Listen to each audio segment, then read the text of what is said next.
تاریخ شاهد و گویای واقعات عجیب و گوناگون است. از تاریخ سازان و تاریخ سوزان، از آفرینش ها و تباهی ها، از روشنایی ها و ظلمت ها، از افتخارات و شرمساری ها، از وطن دوستان و وطن سوزان، از عزت ها و ذلت ها و قهرمانان و ناجوان مردان. ما طی این برنامه به گوشه های زندگی قهرمان مرد وطن مختصر اشاره داریم که نامیش زبانزد عام و خاص بوده و افتخارات و سرافرازی هایش مایه غرور و مباهات هر مرد و زن افغان. بله، سخن از قهرمان رویینتن افسانوی شهید غلام صدیق زرگر است. غلام صدیق زرگر فرزند مرحوم غلام دستگیر شیداست که در سال 1335 هجری شمسی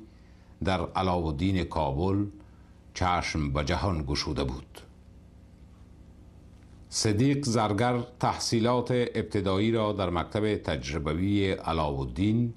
و تحصیلات متوسط را در لیسه عالی حبیبیه کابل به اتمام رسانید. پدرش پیشه زرگری داشت و صدیق نیز اکثرا در دکان پدر با او مصروف کار بوده و در پیشه زرگری دسترسی و مهارت خاص کسب کرده بود.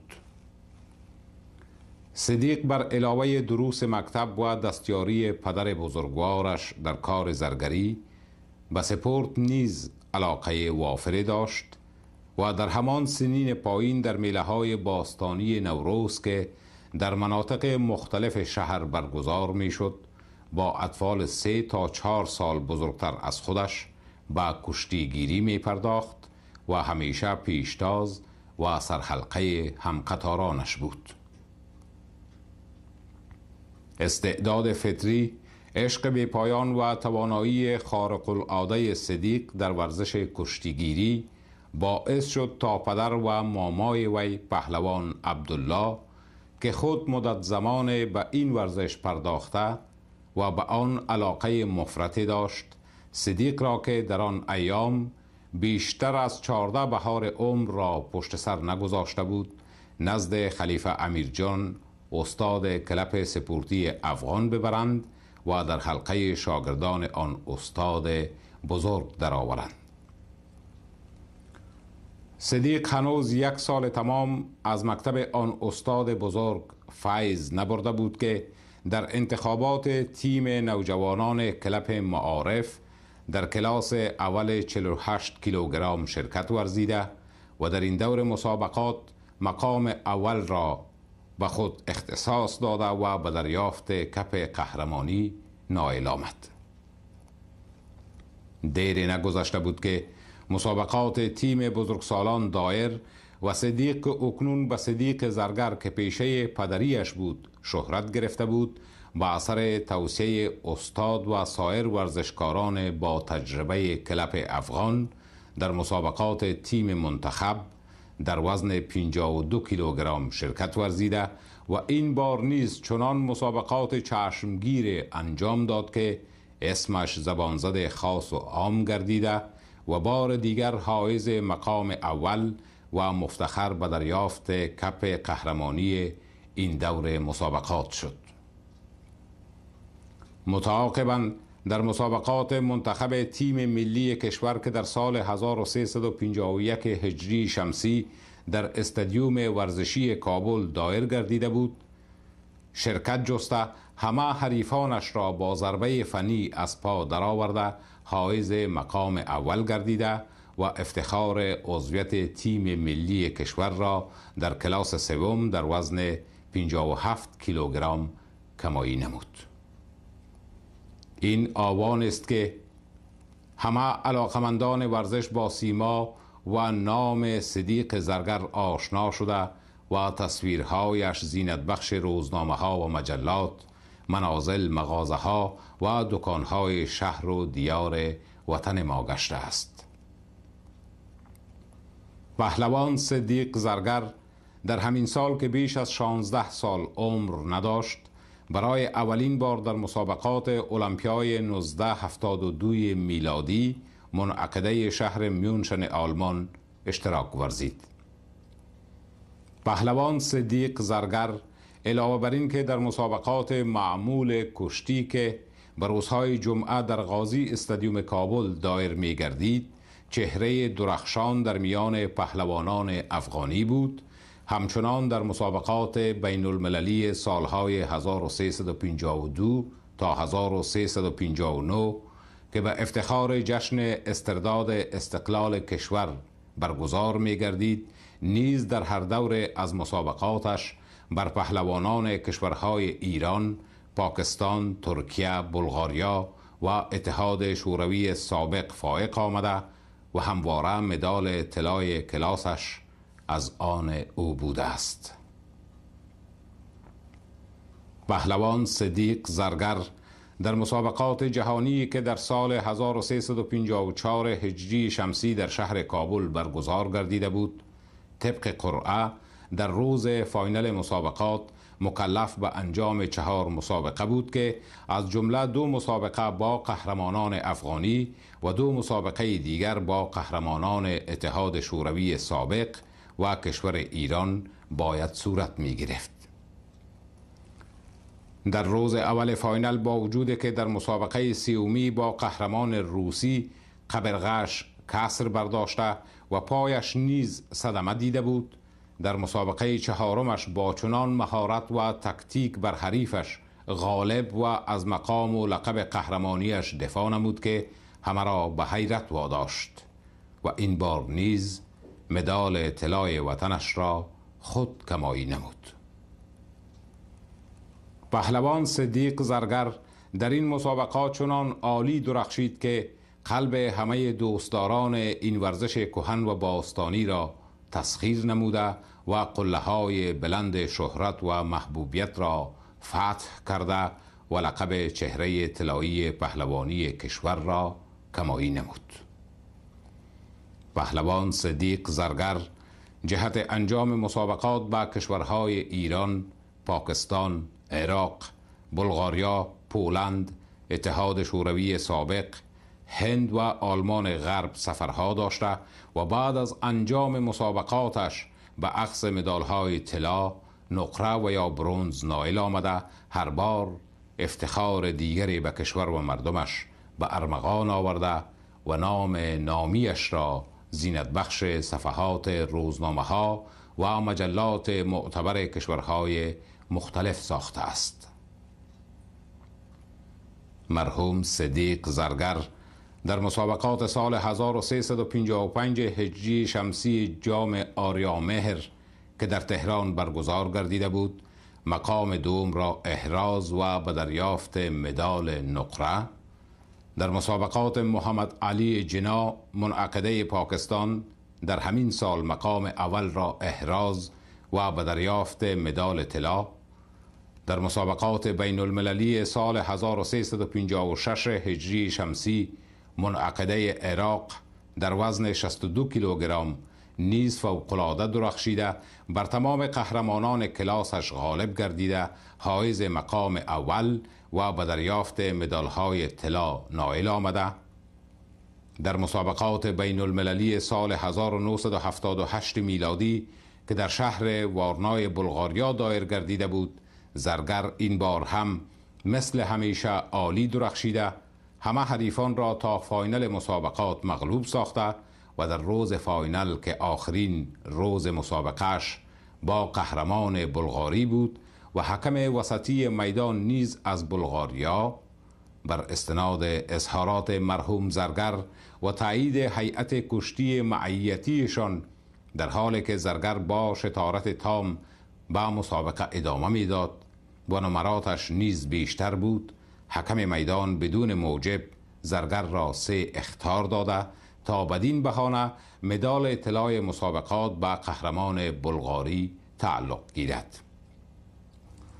بعد از اعلان نتیجه مسابقه، اعتراض زرگر و احتجاج هیئت معیتی تیم کشتی افغانی به ثمر مانده، با زرگر شهید مقام دوم و مدال نقره مسابقات تفویض شد و در آخرین مسابقات خارجیش که در سال 1978 میلادی به نام جام الیوف در اتحاد شوروی سابق دایر گردیده بود، زرگر بار دیگر در وزن 68 کیلوگرم با درخشش بی‌نظیر و اجرای مسابقات فوق‌العاده‌ای که خاصه او بود، بر هر نوع حریف قهرمانش غالب آمده، همه را با ضربه فنی مغلوب ساخت که در جمله مغلوبین قهرمان روسی برنده مدال طلای مسکو نیز شامل بود. درخشش و برازندگی مرحوم زرگر شهید در این مسابقات هیئت جوری و مسئولین فدراسیون کشتی آن کشور را حیرت زده و مبهوت ساخته، از هر گوشه آهنگ شادباش و مرحبا به نام زرگر به گوش می رسید. در این تورنمنت ها رسم بران بود که در ختم مسابقات بعد از ارزیابی دقیق تکتیک، تکنیک و پیروزی اشتراک کنندگان از جانب هیئت جوری و فدراسیون کشتی آن کشور، از جمع همه شرکت کنندگان مسابقات از کلاس اول تا دهم یک تن از پهلوانان را که عالی‌ترین و زیباترین مسابقات کشتی را انجام داده بود به حیث ستاره مسابقات انتخاب نمایند و در این سال جز صدیق زرگر دیگر چه کسی قادر بود که به این افتخار دست یابد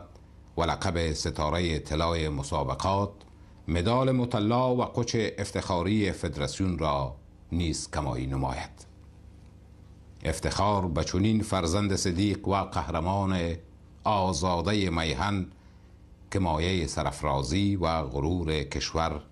و مردمش بود. مرحوم زرگر از مسابقات ملی و بین المللی 11 مدال طلا، 3 مدال نقره و 3 مدال برنز کمایی کرده و بر علاوه 10 کپ قهرمانی و جام‌های سپورتی را از مسابقات انتخاباتی کشور نیز به دست آورده است. بار زرگر در جواب سوال ژورنالیستی که در مورد خوبترین خاطره زندگیش از او پرسیده بود، جواب گفت که خوبترین خاطره و شادترین لحظات زندگیم زمانی است که در مسابقات بین المللی خارج از کشور با کسب مدال به سکوی قهرمانی می استم و می بینم که به احترام سرود ملی و برافراشتن بیرق ملی کشورم همه تماشاچیان در استادیوم ها به پا می استند. من به خود بالیده و به کشور و مردمم فخر می نمایم. مرحوم صدیق زرگر بر علاوه ورزش پهلوانی به فوتبال، آوازی و بوکس نیز علاقه وافری داشت و اکثرا با استادان کلب‌های بوکس، آقای عزیز اختری و محترم ربانی تمرین بوکس می نمود. زرگر ازدواج نکرده بود، جوان بود بشاش، خوشمشرب، پاکدل، صادق و فداکار، متواضع، شجاع، جدی و قاطع، وفادار به عهد و پیمان، سخی مشرب و خدمتگزار مردم و جامعهش. با بزرگان به نهایت احترام برخورد می نمود و با خردان صمیمی و مهربان بود. شادمان بود تا همیشه در کنار فامیل و دوستان و علاقمندانش قرار داشته باشد. از آهنگهای ناشناس مرحوم احمد ظاهر، استاد مهوش، احمد ولی، فیض کاریزی و امانی فراوان لذت می برد. جوان بود، خوش سلیقه و خوش لباس و می خواست همیشه کفشهایش پاک و رنگ شده باشد. انسانی بود آگاه، منور، عاشق مردم و استقلال و حریت وطن و پدر و خانوادهش. در سال 1980 میلادی که المپیای مسکو از طرف عده کثیر از کشورهای جهان به علت تجاوز روسیه شوروی در افغانستان تحریم گردید، شهید زرگر نیز با عده از پهلوانان تیم ملی کشور چون نجف علی، محمد امین و چند تن دیگر پیمان تحریم مسابقات المپیا را بستند و قرار گذاشتند تا کشور را به این قصد ترک گویند.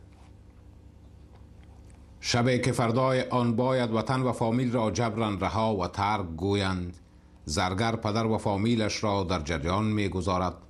برخلاف انتظار به مخالفت شدید پدر مواجه می شود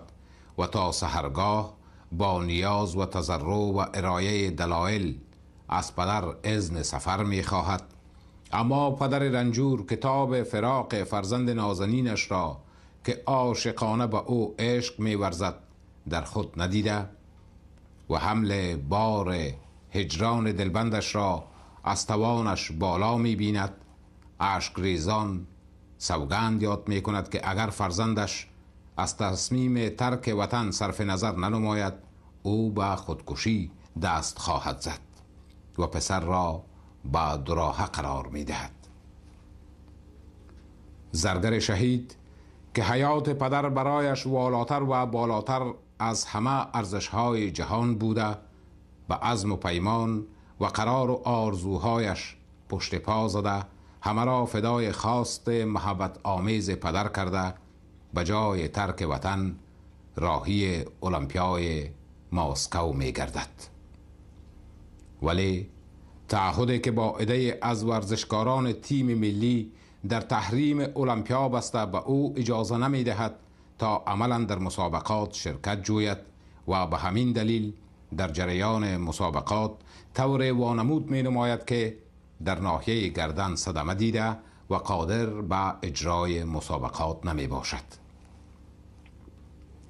در چنین مقطع خاص زمانی که اکثر مجامع ورزشی و کشورهای مختلف جهان المپیای مسکو را تحریم نموده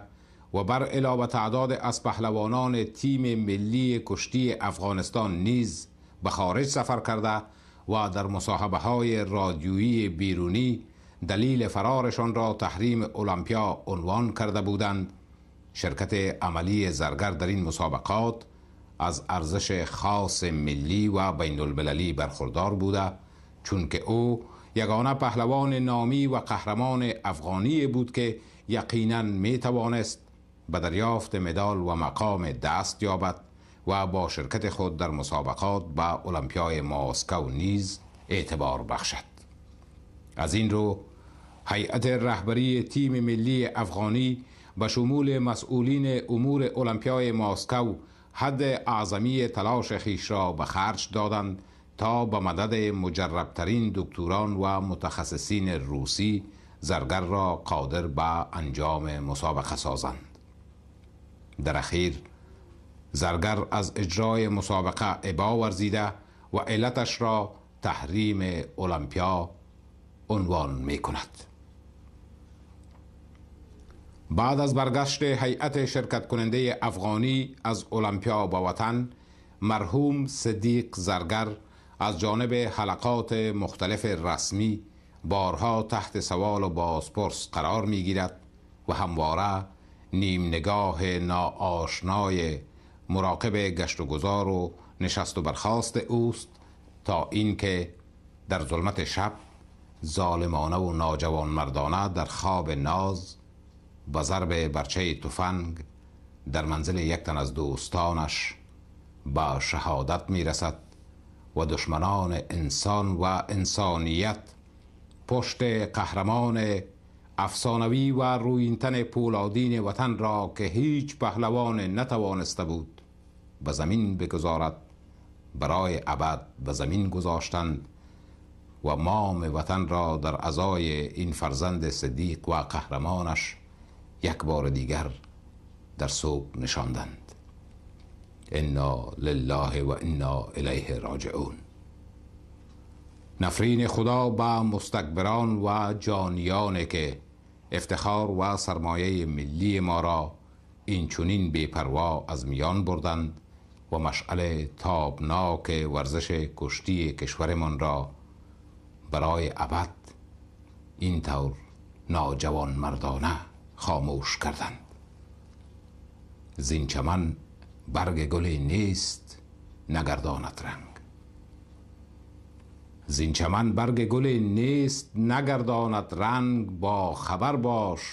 که امروز تو فردا دارد. آره، عدالت خداوندی پا برجاست. آنان که در تاریکی شب در خواب ناز عزیزان ما را از ما ربودند، همان طور در سوگ عزیزان تیرباران شده خود در روشنایی روز به ماتم نشستند. نام نامی شهید پهلوان صدیق زرگر ثبت صفحات زرین تاریخ کشور ماست و ملت حقشناس افغان هیچگاه این ابرمرد تاریخ کشورشان را فراموش نکرده و کارنامه‌هایش را جاودانه به خاطرها سپردند. اما با روی کار آمدن دولت فعلی افغانستان از این چهره طلایی کشور که نظیرش تا کنون در جهان ورزش پهلوانی افغانستان دیده نشده،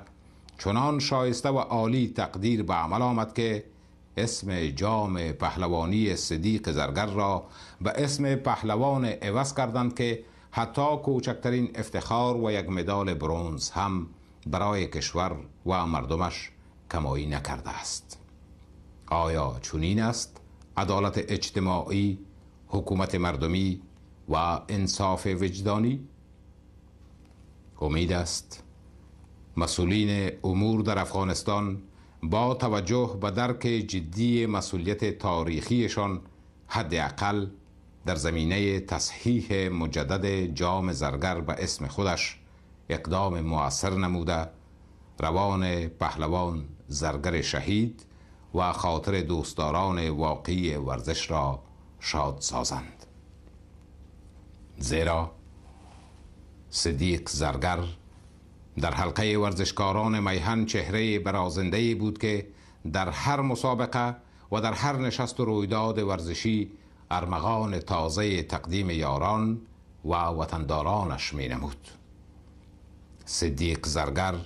در درازنای مسابقات پهلوانیش با افتخارات زیاد چهره نموده است. از این رو وی را جوان مغلوب ناشدنی و کشتیگیر رویین تن می نامیدند. زرگر افزون از آن چه گفته شد با دستاوردهای قهرمانی و مدالهای طلایی‌اش برای وطن و هر هموطن ما مایه فرازندگی، غرور و افتخار بوده است. یاد صدیق زرگر در ذهن و اندیشه ما جاودانه بجاست و افتخاراتش جاودانه جاوید. روانش شاد و بهشت برین ماوایش باد.